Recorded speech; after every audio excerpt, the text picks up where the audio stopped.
G'day, Steve here, Woodworking Masterclass. Welcome to the workshop.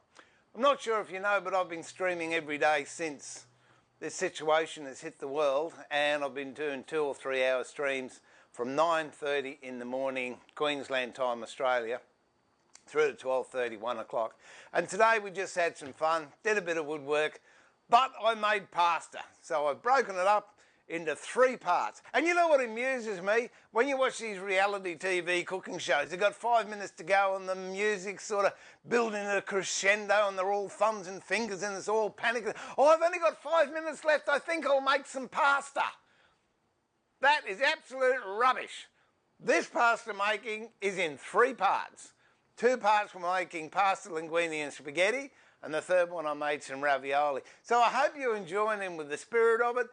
Don't get put out by the low hygiene levels. This is in my workshop and I edit and I'm not dead yet, and it's just a bit of fun. But if you ever missed out on buying spaghetti from the shops, this is how easy it is to make. All you need is a few eggs, some plain flour, pinch of salt, bit of muscle power, and that's about it. So please enjoy part 1 of making pasta.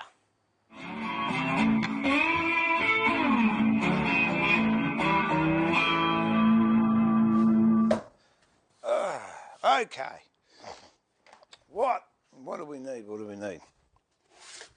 You can use the mat I was using, but I'm not. I'm going to use this mat because it's better.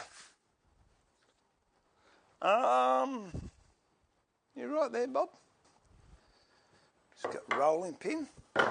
It's coached with rolling pin. That's my ravioli roller. I haven't even tried yet. We'll give that a whirl.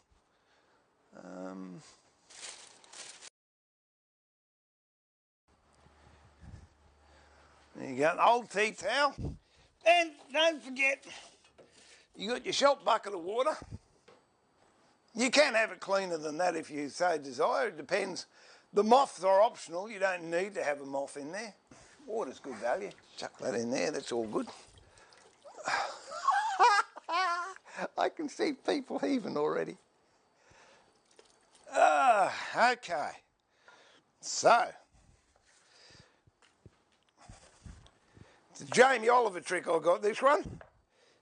Put that down, then put that on top, and it won't move. Now, measuring jug, some bum nuts, or cackleberries, whatever you want to call them. Some people call them eggs. Now that, see, multi-tool. That was what I used to mix my ebonising solution in, so it's all good. You can use all sorts of things around here.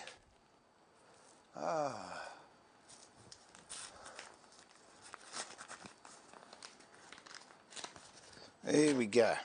Depending how much you want to make, yeah, it's close enough to 2 cups, that'll do. Now, there are so many recipes around, but I just go by feel with these things, and it's good value because kids love it. You gotta, hang on, should we go there so you can really get in amongst it? Because it's tactile. You got to have fun. There's various ways you can break eggs. My preferred choice is a 1-inch chisel. But if you don't have one of those, a ball peen hammer's not bad. These are farm fresh too. Get out of there. These are from the farm. Look, I can prove, they're from the farm. They still got chook stuff on them. Or the other way, you just whack it on the ground like that. And I'm going to start with 3 eggs because they're pretty big. And we'll see how we go. Just stodge them up a bit, bust the yolks. Make a little dam in there. Whack a bit of salt in. And then you just squidgy it all up. When you start, it feels absolutely disgusting. It really does. I'm going to have another egg in there because that's not enough. So we'll put another one in there. That's feeling better. And if it gets dry, I personally would chuck another egg in. If it gets too wet, just throw a bit more flour in. That's all it is. It's not hard. Can't be. I'd do it. And then you just fold it and fold it and fold it, and eventually it'll come together as a nice ball of mush. I try as a rule, I'm finding it helpful if you don't get hide glue involved in it, because then it takes this real weird taste on. But it won't kill you. Okay, you just knead it like that. See how it's coming together?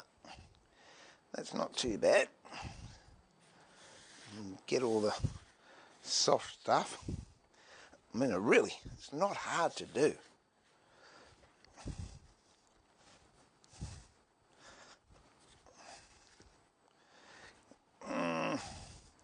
That's still a bit dry. Let's whack another boogie egg in there. See if I can do that. There you go, one-handed.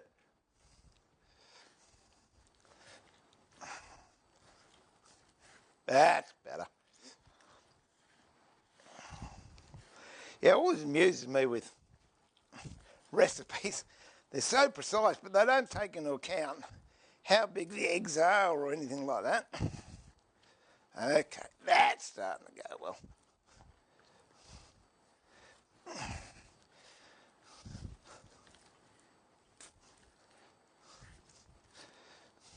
Old Bob's sitting here, he's hoping some lands on the floor. Alright, I might just put a tad more flour with that, wherever the flour went.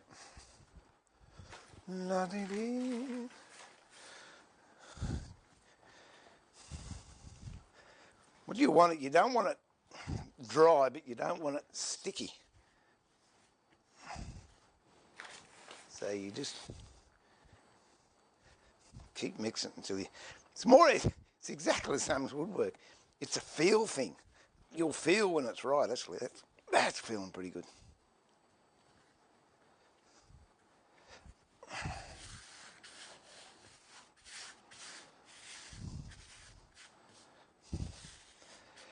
And you see how, because your hands are sticky, everything just comes off the mat so nicely.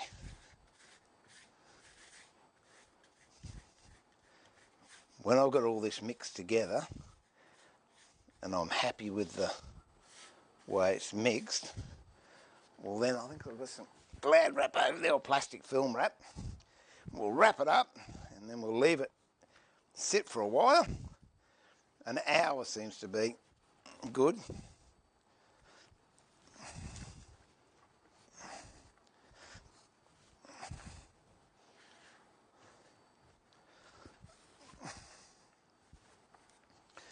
Yeah, the old Tupperware mats, they're good, I reckon.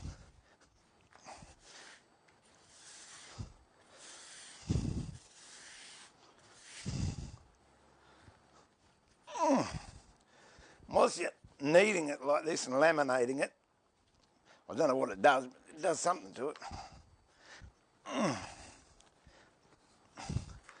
Okay.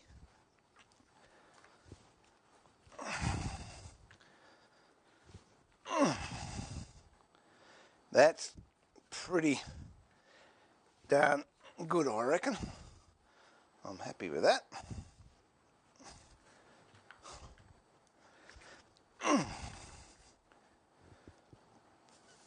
Now,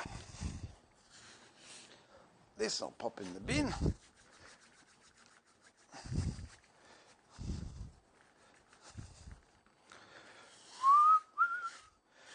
Don't waste any of it.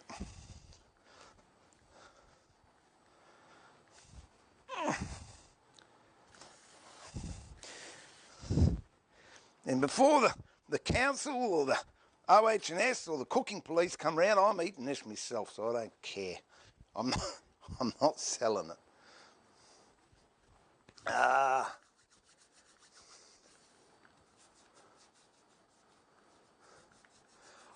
I don't know. I don't know.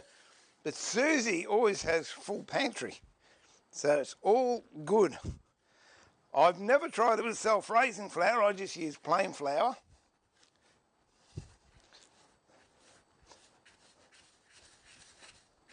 Okay, get a bit of Glad wrap.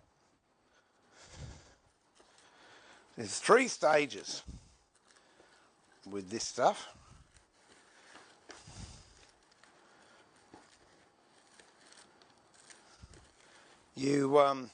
That's the other thing you can do if you want. You can put a little bit of olive oil or any sort of oil with it whilst you're doing it.